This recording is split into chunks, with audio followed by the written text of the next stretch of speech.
자, 반갑습니다.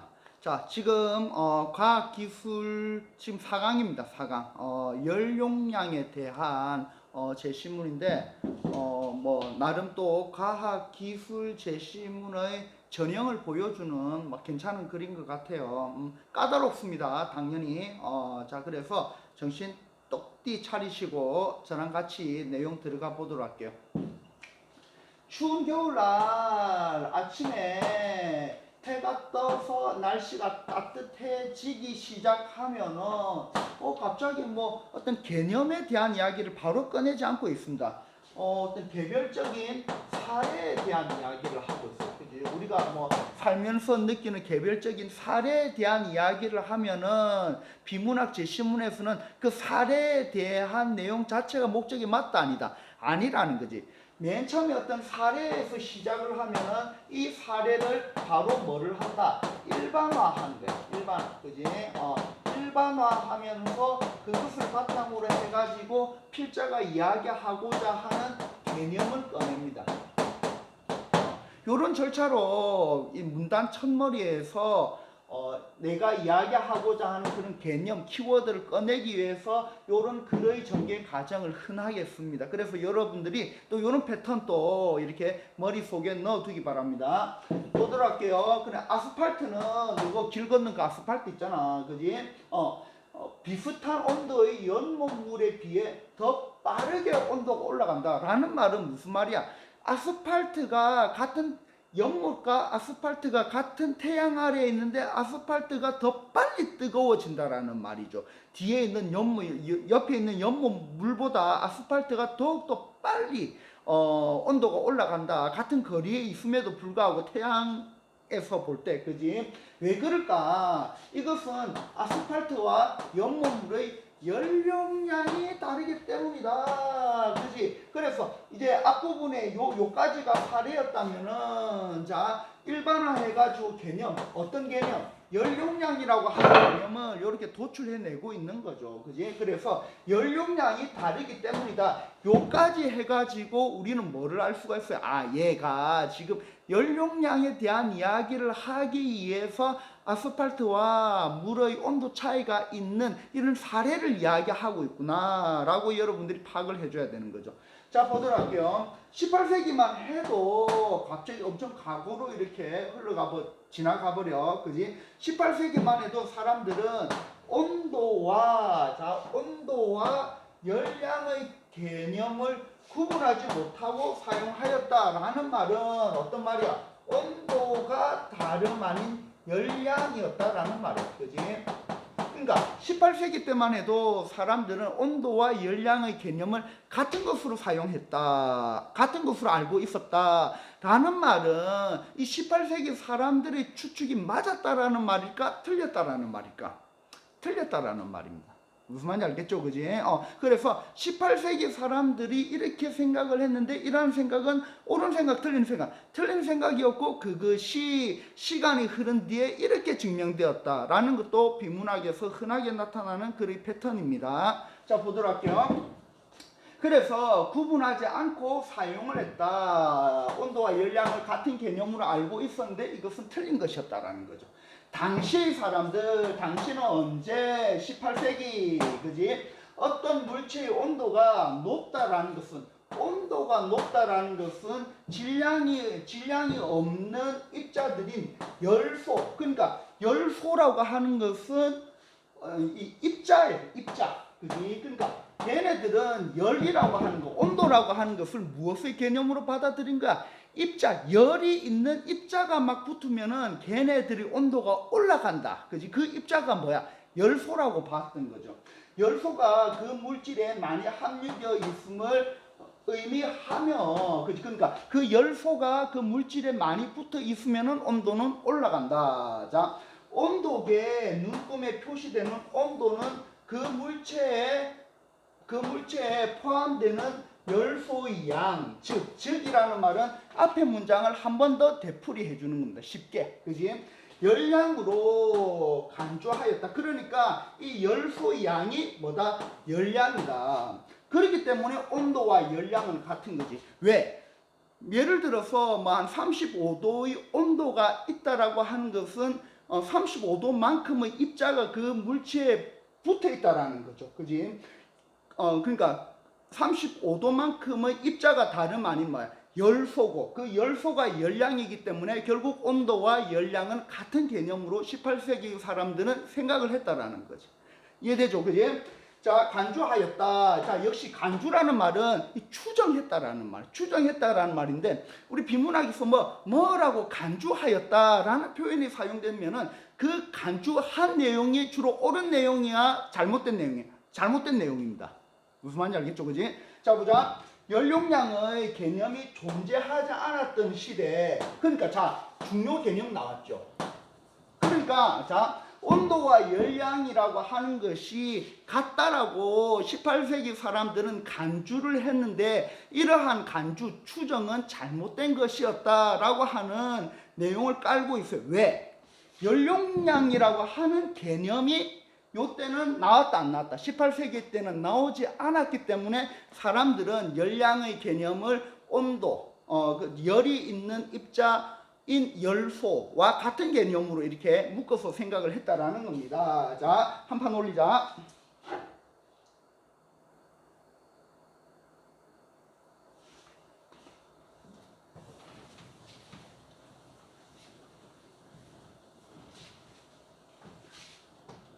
자, 연용량을, 그러니까 이제 연용량이라고 하는 것이 중요한 키워드가 되겠죠. 왜?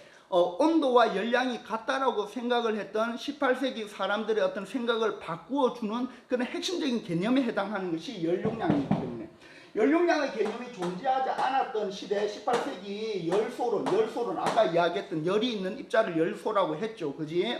그것은 온도와 같은 개념입니다. 열소론에 의하면 동일한 질량이 같은 모든 종류의 물체의 온도가 같으면, 다시 말해서 질량과 온도, 그지? 질량과 온도가 같으면은 물체가 가지고 있는 열량이 같다라는 말. 무슨 말인지 알겠죠? 그지? 다시 말해서, 자, 질량과, 자, 온도가 같으면은, 자, 얘네들의 모두 다 같다. 열량도 전부 다, 이게 같은 개념이 된다라는 말이죠. 그지? 그러니까, 질량과 온도만 같은 세상의 모든 물체는 걔네들이 가지고 있는 열량이 다 똑같다라고 생각을 한 겁니다.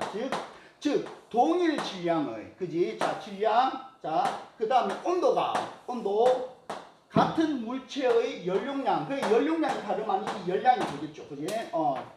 연용량은 같다고 간주, 아까도 이야기했 추정을 한 셈이다라는 말은 이러한 간주, 추정이 올바른 생각이었다, 올바르지 않은 생각이었다, 올바르지 않은 생각이었다라는 거지. 자, 그러나 뒷부분 중요한 내용, 그죠? 그러나 물체의 온도가 몇 도라고 하는 것과 그 물체가 가지고 있는 열량은 다르다. 맞지? 그지? 그래서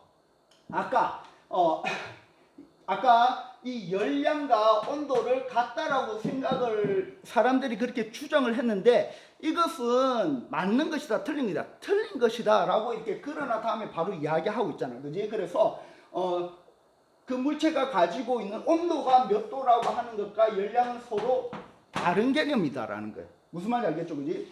즉, 자, 앞에 했던 말 한 번 더 되풀이해 주고 있습니다. 즉, 서로 다른 물질로 이루어진 두 개의 물체는 같은 온도라 하더라도 두 물체가 가지는 열량, 즉 에너지의 양, 다시 말해서 열량은 다름 아닌 뭐다? 열량은 다름 아닌 에너지입니다. 에너지. 자,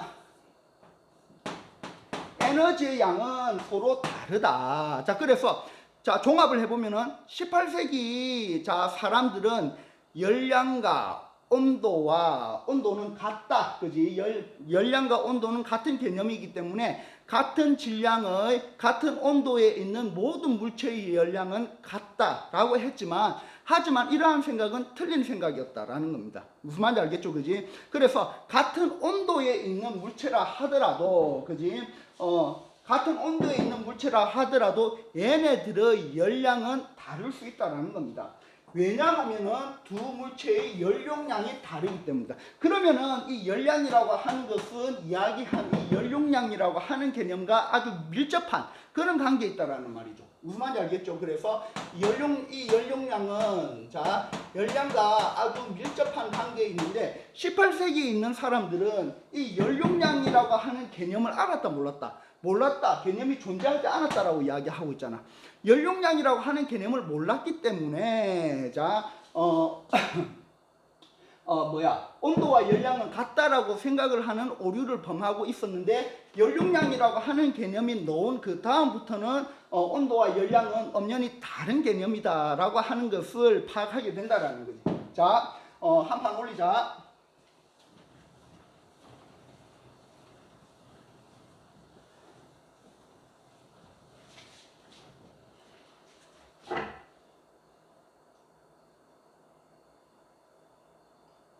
자, 그럼 이점에서 우리가 알 수 있게 이거의 핵심 개념은 뭐야? 연용량에 대해서 알아보는 거죠. 그지? 연용량의 개념은 자 이제 본격적으로 내용 들어갑니다. 여러 과학자들에 의하여 정립되었는데 한두 명만 연구를 한 게 아니야. 여러 과학자들이 연구를 했어. 그 중에 그 중은 누구? 자, 연용량을 연구했던 여러 과학자들 중에 18세기 초 피렌하이트 맥주 이름 아니야? 아 목말라. 자 보자. 파렌하이트는 수은과 물, 이 서로 다른 물질이잖아, 그지? 서로 다른 물질을 온도가 다른 물에 각각 혼합하는 실험을 통하여 연용량의 개념을 도입하였다. 무슨 말인지 알겠죠? 다시 말해서 수은과 물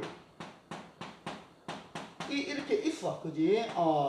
얘네들을 온도가 수은과 물을 온도가 다른 물에 각각 혼합을 하는, 그러니까 얘네들을 여기 이제 물이야, 그지? 요 물인데 요렇게 이제 혼합을 하는 거지. 얘도 이 물도, 그러니까 이 물도 요 물과 요 물의 차이는 뭐야? 온도가 다릅니다. 온도가. 무슨 말인지 알겠죠, 그지? 자, 온도가 다른 물에 각각 혼합하는 실험을 통하여 연용량의 개념을 도입을 하였다.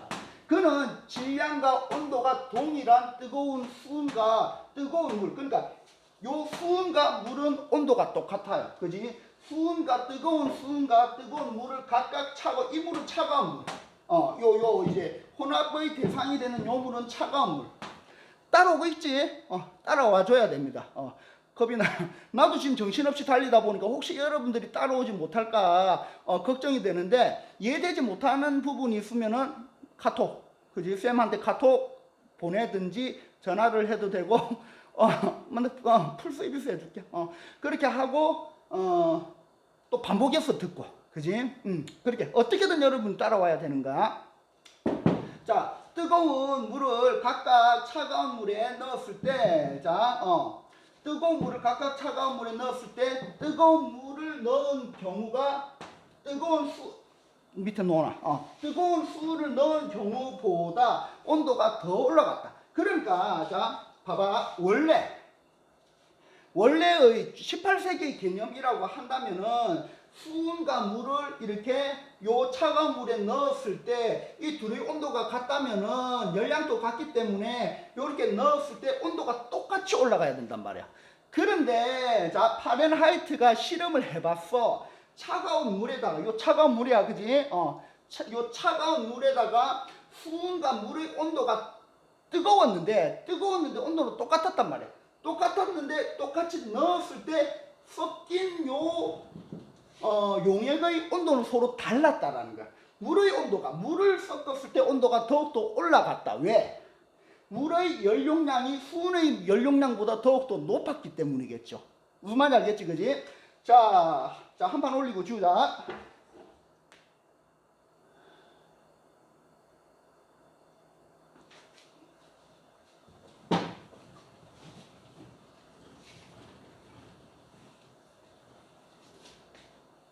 즉 같은 질량과 같은 온도에서 물이 수은보다 많은 열을 포함하고 있다. 많은 열을 포함하고 있다라고 하는 것이 뭐다? 연료량이 더 많다라는 말이죠. 이해되지, 그지? 사실을 알 수 있었고, 이로부터 물의 연료량이 수은보다 더 크다라고 하는 것을 밝혀내었다. 라는 것은, 그지? 18세기에는, 온도와 열량은 같은 개념이기 때문에, 같은 온도와 같은 질량의 열량은 무조건 같을 수밖에 없다라고 하는 개념을 이렇게 뒤집어 버린 거죠. 파렌하이트 실험을 통해서. 그지? 그래서, 같은 질량과 온도의 상태라 하더라도, 그지? 물질에 따라서 연료량은 다르다라는 사실을 이렇게 밝혀낸 겁니다. 그 당시 과학자들에게 물은 가장 익숙한 물질이었기 때문에 그 당시뿐만 아니라 지금도 마찬가지죠. 그지? 지금도 물은 가장 익숙한 물질입니다. 어떤 물질의 온도를 올릴 때, 비슷한 열량을 같은 양의 물을 같은 온도로 올리는데 필요한 열량과 비교하여 나타내었다. 그러니까 물이 기준이 되었다라는 말이죠. 그지? 물이 왜냐하면 가장 익숙했기 때문에 어떤 물질의 온도를 올릴 때 필요한 요 열량이 그러니까 이 열량, 다시 말해서 이 열용량이 이렇게 높은가 낮은가 라고 하는 것을 판단하는 그 기준이 되는 게 이제 물의 열량이었다라는 겁니다. 그래서 비열이라고 하는 용어가 나타나기 시작했다. 무슨 말인지 몰랐네. 비열 무슨 말인지 몰라. 그지? 문제를 푸는데 필요한 개념이면 앞으로 더 계속해서 이야기를 하겠지, 비열에 대해서. 근데 필요가 없는 개념이면 그냥 여기서 말하고 치울 거야. 그럼 꼭 굳이 알 필요가 없어요. 모른다고 쫄 필요도 없고. 알겠지, 그지? 그래서 비열이라고 하는 용어가 사용되기 시작을 했다. 아무래도 짐작을 하기에는 아마 물을 기준으로 한 열량의 개념이 아닐까, 이렇게 저는 짐작을 한번 해봅니다.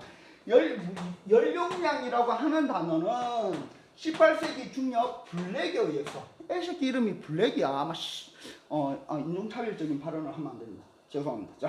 일단 블랙에 의해 처음으로 사용이 되었다. 한번 올리자.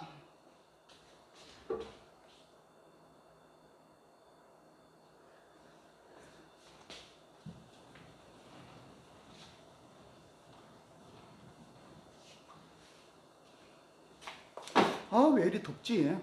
땀이, 참. 보도록 할게요. 블랙, 그지? 블랙. 간장님 생각이 나네. 연료량이라고 하는 단어가 블랙에 의해서 처음으로 사용이 되었는데, 그는 누구? 블랙, 그지? 온도가 같은 물체라 하더라도, 온도가 같은, 아까 앞에 거 땡겨오면 물과 수은이 되겠죠. 그지? 이렇게 구체적인 어떤 실험이라든지 이런 것들을 떠올리면서 최대한 여러분들이 딱 이렇게 잡히는 개념으로, 딱 이렇게 구체적으로 잡히는 개념으로 받아들여야 돼. 그지? 그냥 이렇게 추상적으로 그냥 읽고 내려와 버리면은 나중에 길을 못 찾아갑니다. 온도가 같은 물체라도 서로 다른 양의 열을 지니고 있다라고 하는 사실을 알았고, 그러면 요거 서로 다른 양의 열을 지니고 있다라고 하는 사실을 앞에 단어로 바꿔야지. 뭐가 달랐다라는 말이야? 서로 다른 양의 열을 가지고 있다라는 말은 연료량이 달랐다라는 겁니다. 무슨 말인지 알겠죠, 그지? 그래서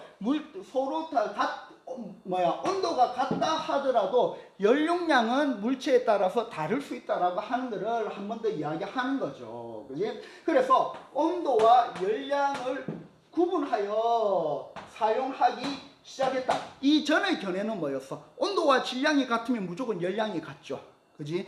그런데 아까 파렌하이트 블랙을 거치면서 이제 연료량이라고 하는 개념이 나오면서 같은 물체라 같은 온도와 질량에 있는 물질이라 하더라도 걔의 연료량은 다를 수 있다라고 하는 사실이 이렇게 나타난 겁니다. 보도록 할게요. 그래서 물체가 지니고 있는 열의 양, 다시 말해서 이게 이제 연료량이 되겠죠. 연료량이라고 하는 용어를 사용하였으면 누가 블랙이 이것은 열이라고 하는 것을 어떤 양을 가진 물체로 간주하는 열소론에 기반한 것이었다. 다시 말해서 열소론은 뭐 아까 뭐였어? 열이라고 하는 것은 입자들이 그지 열을 가진 입자가 다름 아닌 열소인데 자 개가 붙으면은 온도가 올라가겠죠. 그지? 그렇기 때문에 열소와 온도는 같은 개념이다라고 생각을 했던 18세기 사람들이 잘못된 생각이 다름 아닌 이 열소론인데 근데 이 열용량이라고 하는 말은 어떻게 보면은 자 보자. 열이라고 하는 것이 어떤 양을 가진 물질로 열용량을 파악을 했다. 열의 양이니까. 그러니까 열용량이라고 하는 것이 열이라고 하는 것이 일정 양을 차지하고 있다라고 하는 생각에서 나온 용어이기 때문에 그것은 열소론에 기반한 것이었다. 왜? 열소론 또 뭔데?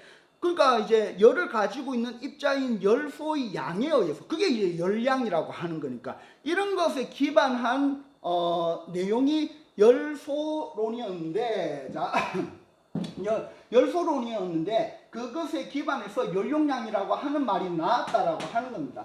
그 이후에 자 물체의 온도는 물체를 구성하는 원자나 분자의 운동 에너지의 정도를 내고 물체가 지닌 열이라고 하는 것은 그 에너지의 크기라고 하는 사실이 밝혀지면서 자 이 말은 무슨 말이에요? 그러니까 맨 처음에는 아까도 이야기하다시피 열이라고 하는 것은 열소라고 하는 자체적으로 온도를 지니고 있는 입자가 얼마나 많이 붙어 있느냐에 따라서 그 온도가 올라간다라고 이렇게 생각을 했는데 그게 아니었다라고 하는 거죠.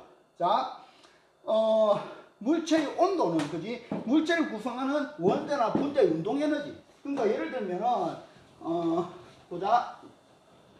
요 물체가 있어. 물체가 이렇게 있으면은 요 물체를 구성하는 뭐 이렇게 이렇게 여러 입자들이 이게 원자들이 이렇게 있을 거 아니야. 그지? 이렇게 뭐 분자는 원자들이 있을 건데 얘네들이 이렇게 서로 이렇게 운동을 하잖아. 운동을 하는데 얘네들이 운동이 많으면 어떻게 돼? 얘네들 팅팅팅팅팅 뭐 부딪히겠지. 막 부딪히면서 막 이렇게 비벼. 존나 비벼 막 이렇게 그지 막 이렇게 부딪히고 막 마찰이 일어나면은 얘네들의 운동 에너지가 높아지면서 온도도 같이 높아진다 라고 하는 그 열의 개념이 이렇게 밝혀진 거야. 운동 에너지다. 열을 가지고 있는 입자가 아니고 운동 에너지가 많아지는 것이 열이 많아지는 것이다 라는 개념을 그 뒤에 밝혀냈다라는 거야.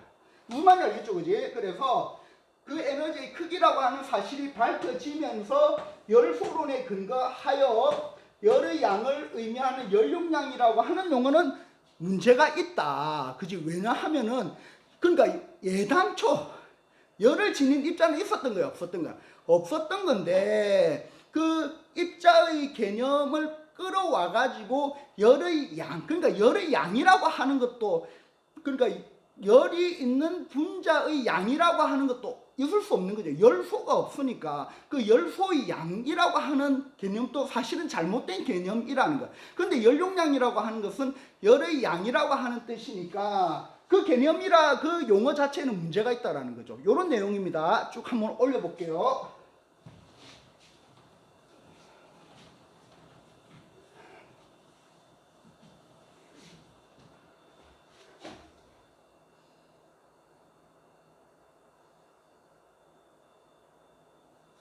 자, 보도록 할게요. 그래서 열소론에 근거하여 열의 양이 뭐야? 열용량이죠, 열용량. 을 의미하는 이 열용량이라고 하는 용어는 문제가 있다. 그지? 왜? 열소론은 잘못된 거잖아. 그지? 잘못된 이론인데 잘못됐다라는 것을 이제 뒤에 발견을 해냈는데 그럼에도 불구하고 그지? 이렇게 열용량이라고 하는 개념이 이 열소론에 근거해서 남아있다는 거야. 문제가 있다라고 하는 사실이 밝혀졌지만은 오늘날까지 이 용어는 어떤 용어? 열용량이라고 하는 용어는 그대로 사용이 되고 있다. 알겠죠? 그지? 열용량은 자 물질이 자 일단 표시되어 있으니까 기억 표시되어 있다라는 말은 무슨 말이야? 문제로 나온다라는 말이죠. 물질이 에너지를 보유할 수 있는 능력을 나타내는 물질의 성질로서 왜냐하면 이 에너지가 다름 아닌 뭐야? 열이죠, 열. 아까도 살펴봤잖아. 분자 운동 에너지. 얘네들이 막 이렇게 비비면서 이렇게 막 이렇게 분자 운동을 하면서 만들어낸 그 운동 에너지가 다름 아닌 열이니까 이 에너지는 열, 그지?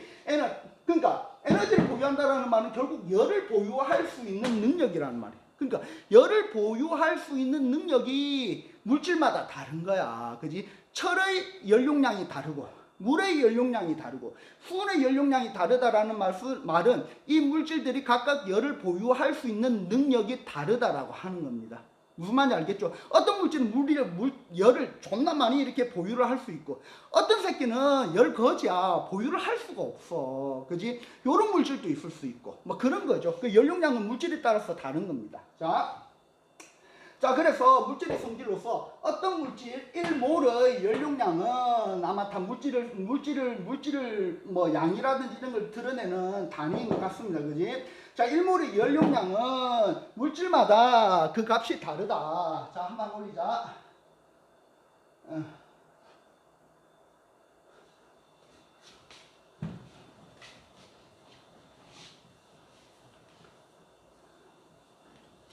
자, 1몰의 연용량은 물질마다 그 값이 다르다. 그지? 어떤 물질 1몰의 열량 Q가 알파벳 넣으면 숫자 넣고 막 알파벳 넣으면 불안해요.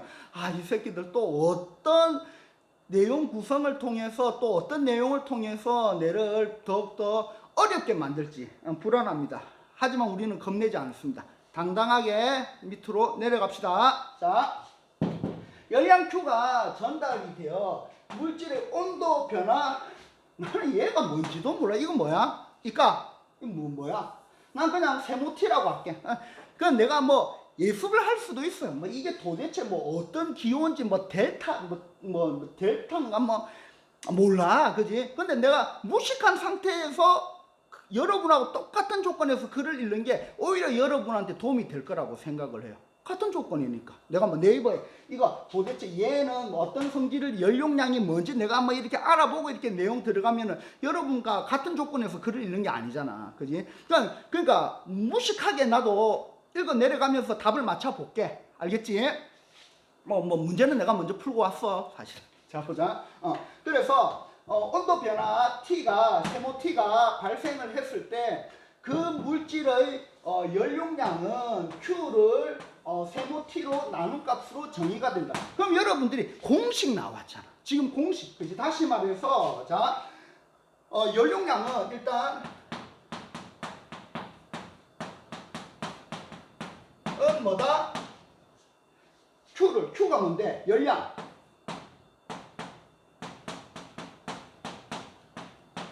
세모 T로 나눈 거야. 얘가 뭔데? 온도 변화. 그렇게 지금 공식이 소개되고 있잖아. 그지? 공식이 나오면 여러분들이 따로 이렇게 체크를 해줘야 됩니다. 왜? 요 내용을 응용해가지고 어떤 값을 구하는 문제가 충분히 출제가 될 수 있습니다. 무슨 말인지 알겠죠? 그지? 자, 그래서 나눈 값으로 정의된다. 1호부터 1이라고 하는 것은 결국 이 연용량에 대한 공식을 의미하는 거죠. 그지? 이 공식으로부터 어떤 물질에 열이 가해졌을 때, 그지? 그 물질의 온도 변화, 얘를 통해서 온도 변화는 몰 연용량에 반비례한다. 반비례한다라는 말은 무슨 말이에요? 뭐가 커지면은 그 값은 작아지는 거. 서로 이렇게 하나가 커졌을 때 하나는 작아지는 관계에 있는 거. 그걸 우리가 반비례라고 하죠. 그지? 자, 그러면은 여기서 보면은 뭐 하면은 이 연용량과 온도 변화는 반비례 맞아? 반비례 맞지. 왜냐면 얘가 분모니까. 분모 값이 커지면은 이 전체 값은 작아지잖아. 그지? 얘가 커지면은 이 연용량은 작아진다고. 그러니까 반비례죠. 그지? 반비례 한다라는 것을 알 수 있다. 알겠죠? 자, 또 한 판 올리자.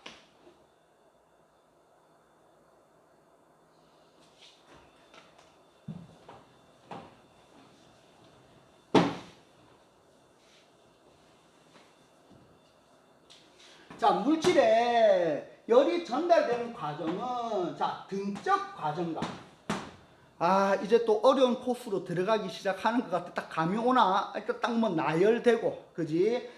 자, 등적 과정과 등압 과정 두 가지로 나뉜다 하면은 앞으로 그런 어떻게 전개될까? 등적 과정에 대해서 상세히 이야기를 하고 그 다음에는 등압 과정에 대해서 상세히 이야기를 하겠지. 무슨 말인지 알겠죠, 그지? 자, 동일한 양의 기체가 피스톤과 실린더로 구성된 공간에 갇혀있고,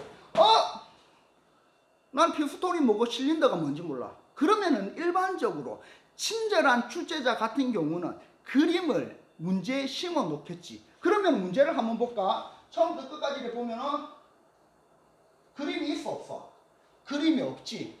그지? 그림이 없어요. 그지?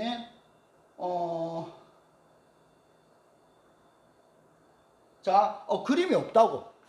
그림이 없으면 내가 저번에 종합하는 시간에 이야기했어. 제시문에 그림이 없으면 그림이 혹시나 어디에 있을 수 있어?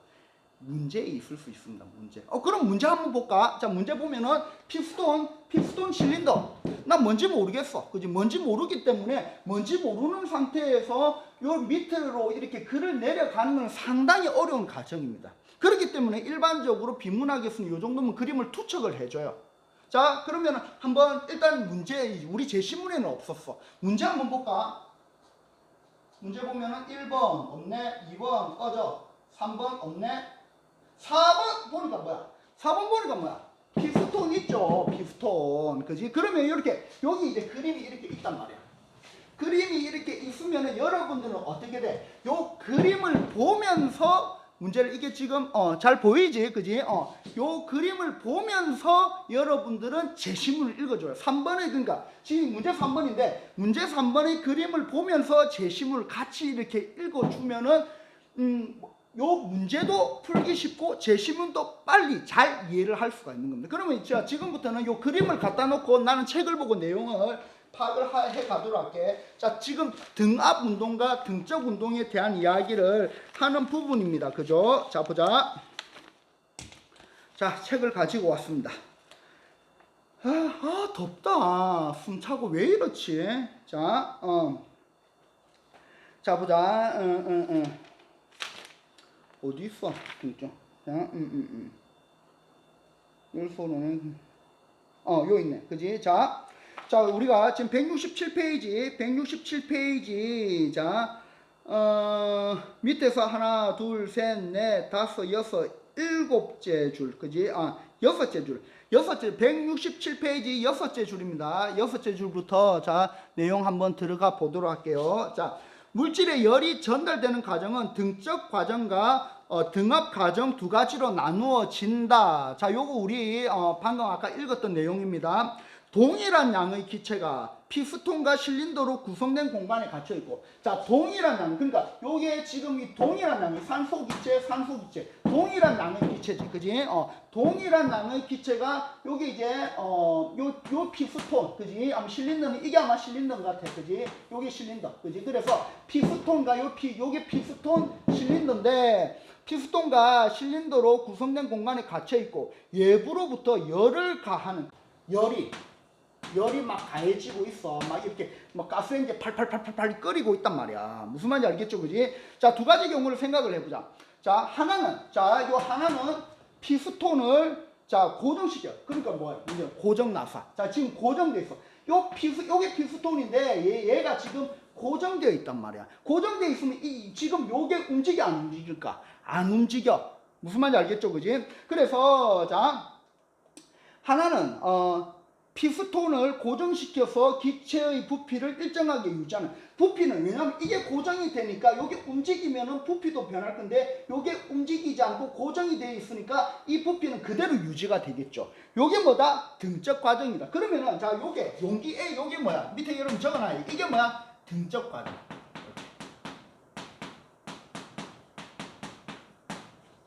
알겠죠, 그지?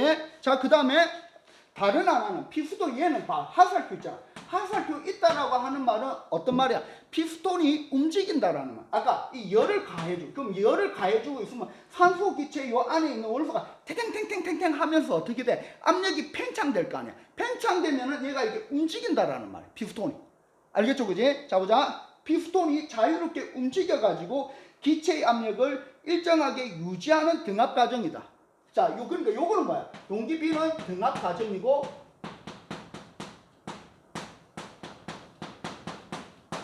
차이가 있죠. 등적 과정 어때? 등적 과정은 여기 요 데우면은 온도가 막 올라가겠죠. 온도가 올라가고 압력도 증가하겠죠. 그지? 압력도 막 이렇게 증가를 하는데 요게 지금 고정이 돼 있어. 고정이 돼 있으니까 등적 과정은 부피는 변한다 안 변한다? 안 변해요. 안 변하는데 압력은 변하겠지. 알겠죠? 그지? 그러면 등압 과정은 어때? 열을 가해가지고 부피가 팽창이 된다. 그지? 여기 압력이 이렇게 팽창이 되니까 압력이 팽창이 되면 어떻게 돼? 요 부피가 요렇게 늘어나 버리니까 피스톤이 요렇게 움직이니까 부피가 늘어나면은 압력은 줄어드니까 원래의 압력 그러니까 데우기 전에 열을 가하기 전에 압력을 그대로 유지를 하겠지. 그대로 그러니까 압력은 등적 과정은 압력은 높아지고 부피는 안 변해. 그런데 등압 과정은 어떻게 돼? 압력은 그대로 있겠죠. 왜냐하면 부피가 올라가면서 압력을 유지시켜 주니까. 그러면서 부피는 변하죠. 이런 차이가 있다라는 거예요. 알겠죠, 그지? 자, 그러니까 그림을 보면서 이해를 하면 쉽게 이해가 된다고. 근데 요 그림 없이 글 읽어보면 이거 헬이에요, 헬. 졸라 이해 안 돼. 알겠지, 그지? 자, 보도록 할게요. 자, 그래서 등적 과정이고, 피스톤을 자유롭게 움직여서 압력을 일정하게 유지하는 등압 과정입니다. 기체에 열이 전달이 되면, 이게 열이 이렇게 전달이 되면은 등적 과정에서는, 이게 등적 과정이잖아. 부피가 일정한 상태에 갇혀 있는, 왜냐하면 피스톤이 고정이 되었기 때문에 이는 부피가 일정하게 유지가 돼요. 그지? 자, 그러면은 기체야, 요 안에서는 부글부글 끓으니까 압력이 증가할 거 아니야. 기체의 압력이 증가하면은 온도 또한 증가한다. 그지? 자, 그럼 적어놔야지. 온도 또한 증가. 왜냐면 압력이 탱탱탱탱탱탱 부딪히니까 온도도 쫙 이렇게 올라갈 거 아니야. 압력도 쫙 올라가고, 그지? 그런데 부피는 그대로 왜 고정시켜 놨으니까. 됐죠? 그지? 그래서 온도와 압력이 증가합니다. 반면 등압 과정은 기체의 압력은 일정하게 유지가 돼요. 왜냐하면은 부피가 왜냐하면 피스톤이 움직여 버리니까 부피가 증가해 버리니까 얘네들이 타당탕탕 부딪히지만은 그만큼의 공간이 늘어나 버리기 때문에 압력은 이렇게 늘어나지 않는 겁니다. 그지?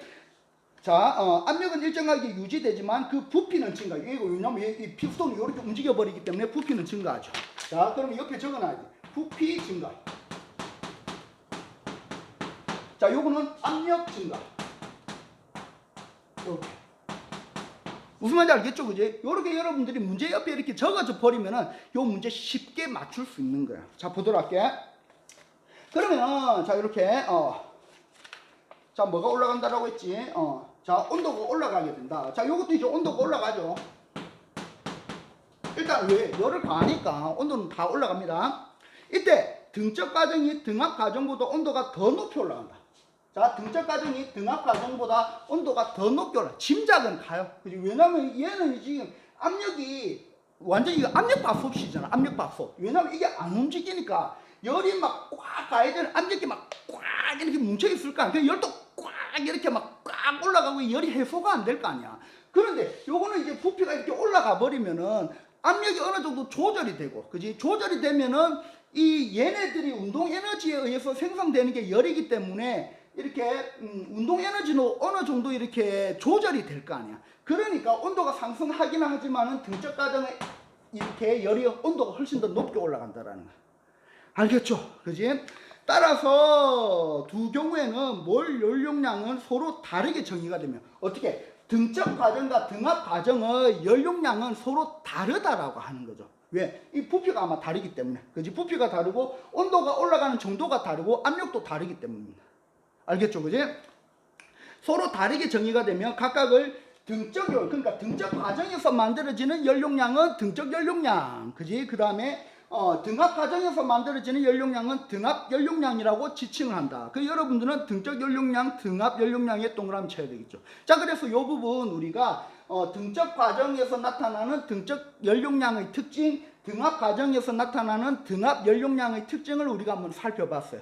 그림을 통해서 쉽게 이해할 수 있었나? 이제 모르면 한 번 더 봐. 또 모르면은 선생님한테 톡 놓고. 알겠지? 자, 또 한 번 올리자. 자, 그럼 이제 다시 제시문으로 갑시다.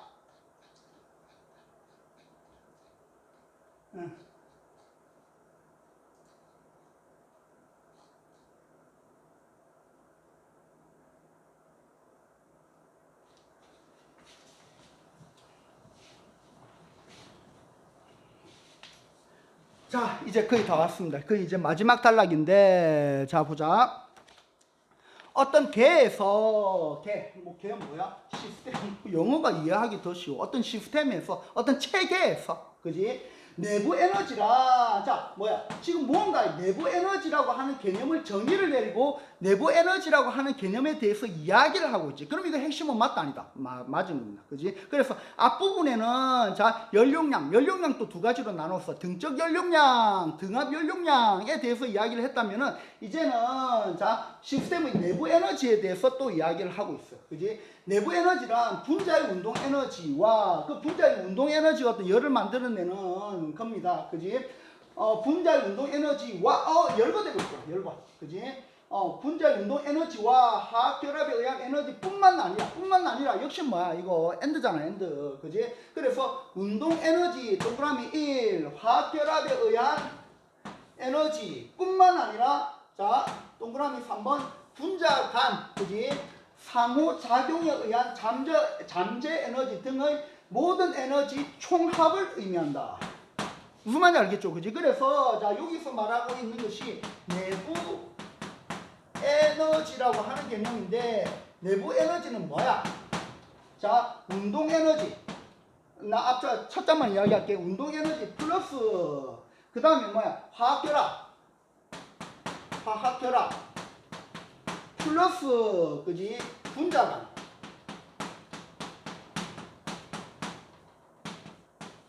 분자 간 상호 결합에 의한, 상호작용에 의한 에너지, 요 세 개지. 세 개, 운동 에너지, 화학 결합 에너지, 분자 간 상호작용에 의한 에너지 등을 합한 게 내부 에너지라는 겁니다. 무슨 말인지 알겠죠? 그지? 그럼 이제 아마 요런 거를 통해서 내부 에너지를 구한다든지, 그지? 요런 내부 에너지를 물어보는 문제도 충분히 넣을 수가 있겠죠.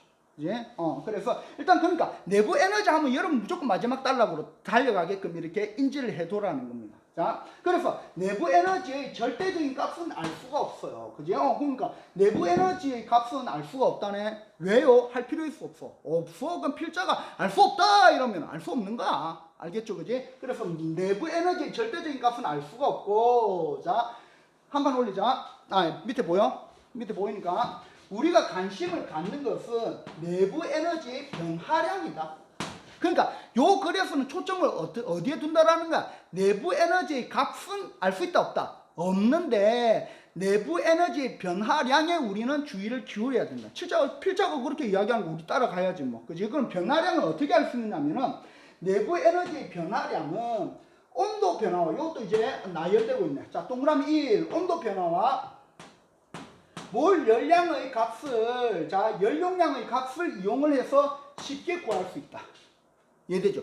내부 에너지의 변화량은 온도 변화의 값이 필요하고 연료량의 값이 필요한 겁니다. 자, 한 판 올리자.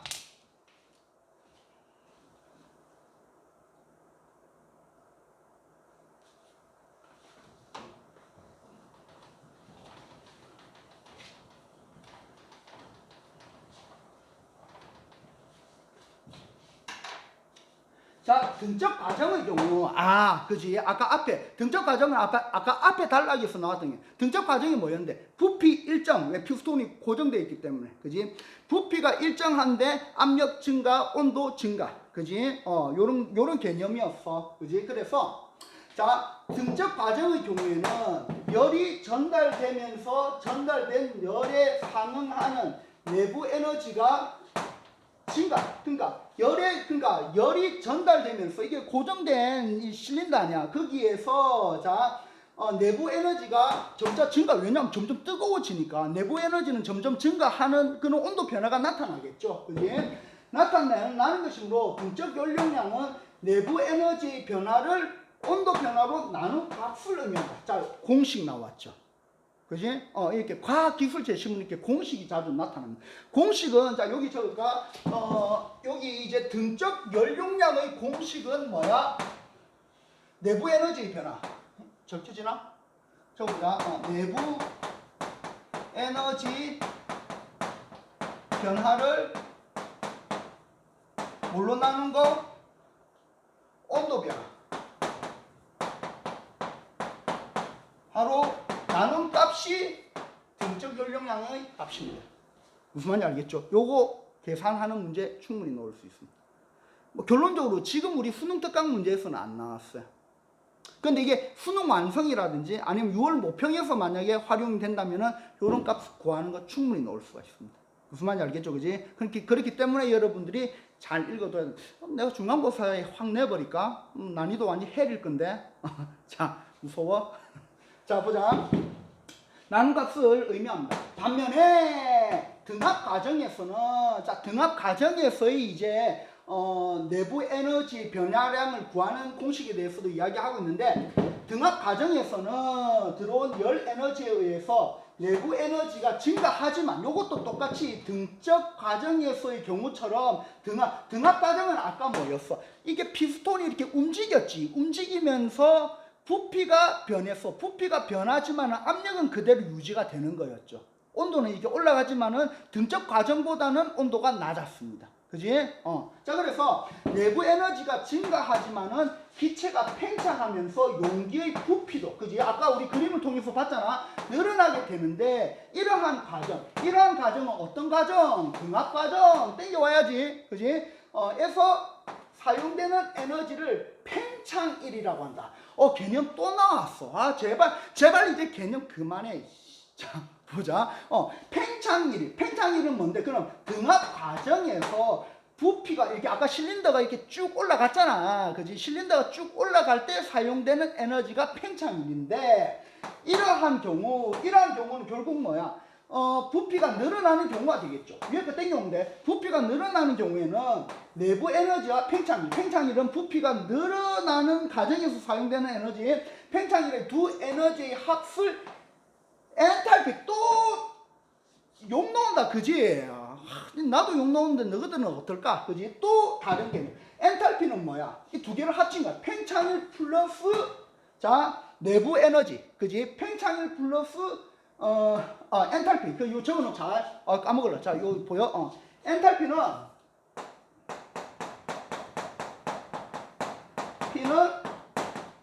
팽창일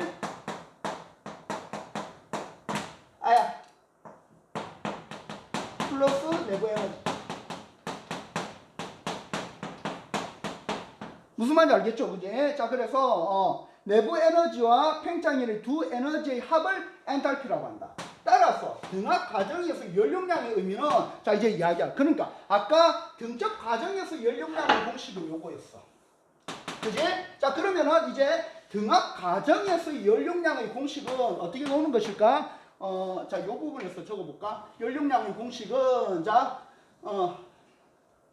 연료량의 의미는 온도 변화에 따른, 자, 요 부분 잘, 온도 변화에 따른, 그러면은, 등적 과정에서의, 자, 등적 과정에서의 연료량.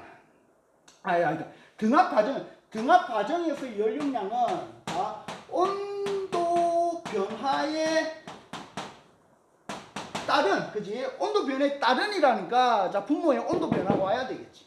무슨 말인지 알겠죠? 온도 변화에 따른 엔탈피 변화량이. 그럼 엔탈피는 뭐였는데? 아까 내부 에너지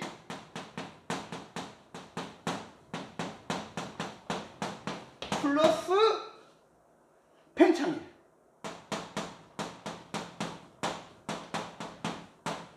이게 뭐였는데? 엔탈피였단 말이야.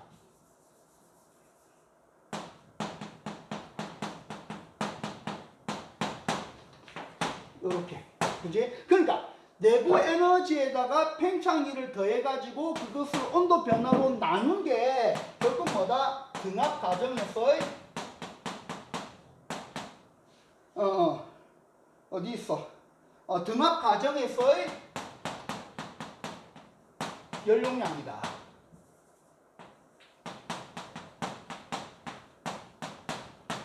요게 끄집어내야 돼. 요걸 끄집어내야지 여러분들이 뒤에 문제를 풀 수가 있어요, 사실은. 그지? 요 메시지를 바탕으로 해가지고 요 공식, 그러니까 온도 변화에 따른 하니까 이제 온도 변화를 이제 분모로 이렇게 설정을 하는. 요게 좀 어려울 것 같아. 무슨 말인지 알겠죠, 그지? 그래서 요게 엔탈피의 변화량이라고. 자, 등합 과정에서의 연료량의 의미는, 그지? 온도 변화에 따른, 그지? 엔탈피. 다시 말해서 내부 에너지와 팽창률의 값을 합한 엔탈피의 변화량이라 할 수 있다. 자, 요렇게 등적 과정과 등압 과정에서 연료량을 각각 이렇게 구하는 공식을 의미를 이야기를 하고 있어요. 그지? 자, 보도록 할게요. 자, 이제 거의 마지막에 다 왔습니다. 여러분들 정말 고생 많았어요.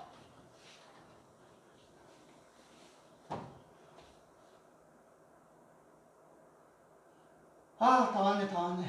자, 엔탈피 변화량이라고 할 수 있다. 자, 내부 에너지와 마찬가지로 엔탈피, 그지? 엔탈피는 아까 뭐였어? 팽창률 플러스 내부 에너지, 그지? 의 절대적인 양은 알 수가 없지만, 왜냐하면 내부 에너지의 정확한 값을 알 수 있다고 했어, 없다고 했어? 없다고 했죠. 우리가 관심을 기울이는 것은 내부 에너지의 변화량이라고 이야기했습니다. 그러니까 내부 에너지의 정확한 값을 알 수 없기 때문에 엔탈피의 정확한 값도 알 수가 없겠지, 그지? 자, 알 수 없지만 온도 변화와 몰 용량의 값을 이용하여 쉽게 엔탈피 변화량을 추산해 낼 수 있다. 왜냐하면은 아까 등압 과정에서 연료량의 공식은 뭐였어? 다시 한 번 더 적어볼까? 등압 과정에서 연료량을, 그지?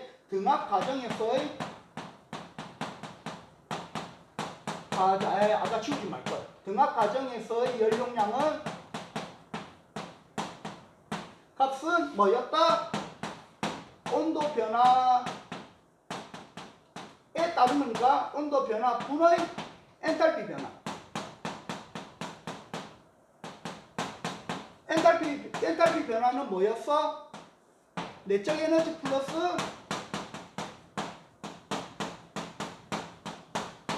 팽창.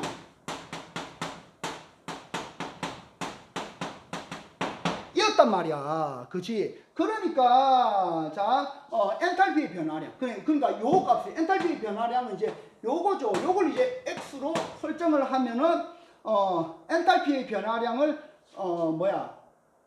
등압 과정의 연료량과 온도 변화의 정확한 값을 알고 있다면, 요거의 정확한 값을 알 수 있다면은 엔탈피의 값도 구할 수가 있겠지. 어떻게 구할 수 있겠어? 양항에다가, 그지? 온도 변화가 분모니까, 온도 변화를 곱하기 온도 변화,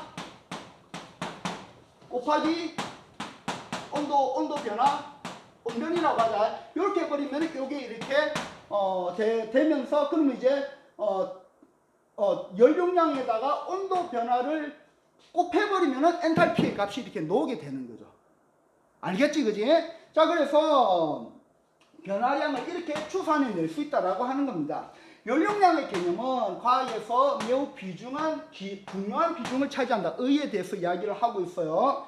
자, 물질의 가장 중요하고 기본적인 물성으로 뭐가 연료량의 개념이 물성으로 여겨질 뿐 아니라, 자, 요런 식으로 요거는 여러분 딱 그냥 감이 와야 돼. 요거는 어휘 문제입니다. 어휘 문제. 아무것도 건드리는 것도 없는데, 요게 그냥 이렇게 앞에 기억 또는 A, B 해가지고 이렇게 툭툭 건드리는 거, 단어 그냥 하나 이렇게 그냥 낱개로 건드리는 거는 100% 어휘 문제입니다. 어휘 문제는 그냥 거기서 바로 풀어버리면 돼요. 그럼 한번 볼까? 어휘 문제부터 먼저 풀어. 아니, 이거 얼마 안 남았다. 이거 마무리하고 어휘 문제부터 바로 가자. 물성으로 여겨질 뿐만 아니라 온도 변화와 열 용량을 이용하면은 어떤 공정의 내부 에너지 엔탈피 변화량도 쉽게 구할 수 있기 때문이다. 아까 이야기했잖아, 그지? 온도 변화와 연료량을 이야기하면, 그지? 연료량과 온도 변화의 값을 알면은 엔탈피, 그러니까 엔탈피 속에 뭐가 있는데 내적 에너지 변화량, 내적 에너지의 값이 있잖아, 그지? 그것을 구할 수 있기 때문에 이 연료량이라고 하는 의미가 매우 중요하다. 그 의의를 이야기하는 거죠. 자, 지금 여기서 조금만 그거 하자. 지금 바로 쉽기 때문에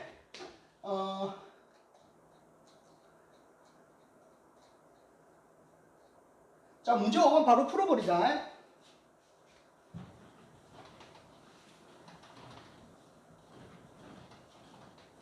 문제 5번 보면은 으로와 수임이 가장 비슷한 거 아까 니은, 그지? 아까 니은이 아까 뭐였어? 또 올려야 되자. 자, 니은 보면은 자 다시 한번 보자. 니은 보면은 물성으로 여겨질 뿐만, 그러니까 물성으로, 그지? 물성으로 여겨진다라고 되어 있으니까 이건 무슨 말이야?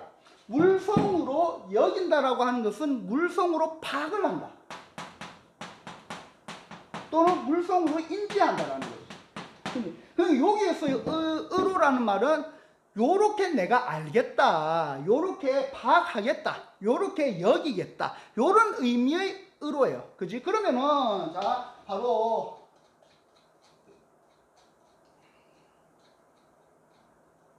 자 문제 5번 가보도록 할게요. 그럼 요거 어떻게 하면 돼? 얘 의로 여기다. 아까 스스로가 여기다 했잖아. 뭐 파악을 하다 이렇게 인지를 하다라는 말이야. 그럼 그거 붙여보면 돼. 그는 독서를 유일한 낙으로 여긴다. 말도 안 돼. 그는 독서를 유일한 낙으로 알고 있다.